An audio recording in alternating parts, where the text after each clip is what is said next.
नमस्कार दोस्तों, स्वागत है आपका मेरे चैनल पे। दोस्तों, जैसा कि हमने डिस्कस किया था कि एक तेजस MK-1A fighter jet $75 million cost करता है, लेकिन अभी दोस्तों एनालिसिस बता रहा है कि ये $62 मिलियन से भी कम कॉस्ट करता है, और वो भी टैक्स लगाने के बाद में। आज इसी के ऊपर चर्चा करेंगे। चलिए दोस्तों शुरू करते हैं। तो दोस्तों, जो 83 तेजस फाइटर जेट MK-1A वर्जन के लिए डील हुई है, ये 45,696 करोड़ रुपए की है, यानी कि $6.25 बिलियन के अंदर।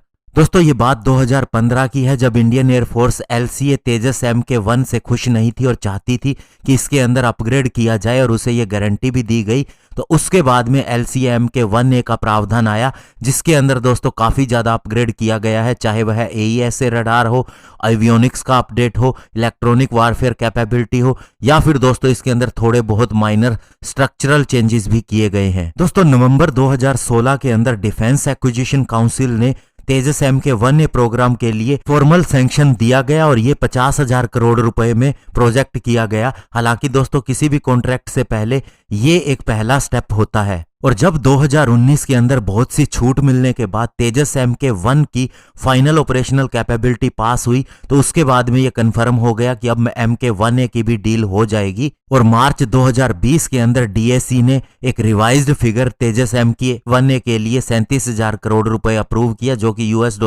$5.05 बिलियन होता है। लेकिन दोस्तों, अभी जैसे ही मिनिस्ट्री ऑफ डिफेंस ने इसकी घोषणा की कि ये 83 तेजस फाइटर जेट खरीदे जाएंगे, तो हाथों हाथ इनके अंदर 8600 करोड़ रुपए यानी कि $1.17 बिलियन का डिफरेंस देखा जा रहा है। स्पेशली दोस्तों, जो CCS ने क्लियर किया है फिगर, और लास्ट ईयर जो DAC यानी डिफेंस एक्विजिशन काउंसिल ने अप्रूव किया था, उसके बीच में। और इससे अब ये अंदाजा लगाया जा रहा है कि तेजस फाइटर जेट के पर फाइटर जेट का कॉस्ट 548 करोड़ रुपए यानी कि $75 मिलियन हो रहा है।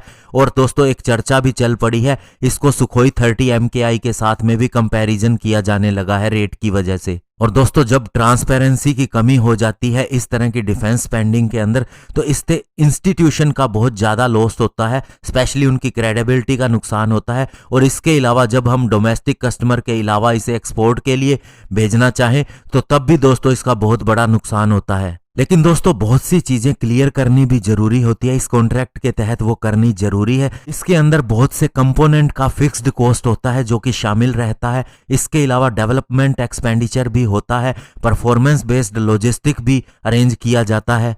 अभी जो डील हुई है LCA MK-1A की, उसके हिसाब से जो पर एयरक्राफ्ट का कॉस्ट आ रहा है वो है 384 करोड़ रुपए यानी कि $52.5 मिलियन। इसके अलावा दोस्तों, इसके अंदर 18% टैक्स भी शामिल है, और 2020 के अंदर डील हो रही है। तो ऐसे में जो फॉरेन करेंसी एक्सचेंज रेट के हिसाब से जो वेरिएशन आ रहा है, वो भी इसके लिए जिम्मेवार है। और साथ ही दोस्तों, इस फाइटर जेट को बाई इंडियन कैटेगरी के तहत खरीदा जा रहा है, यानी कि Indian indigenously design, developed and manufactured. और अभी इसके अंदर इंडिजिनस कंटेंट 50% है, लेकिन जब तक ये डील पूरी होगी, सारे फाइटर जेट डिलीवर किए जाएंगे, तो ये 60% तक किया जाना है। तो ऐसे में दोस्तों, उसका भी एक अलग से कॉस्ट आएगा, जिसे अभी शामिल किया जा रहा है। और इसके अलावा दोस्तों, पहली बार इंडिया के अंदर ही इतनी ज्यादा संख्या के अंदर फाइटर जेट का ऑर्डर दिया गया है।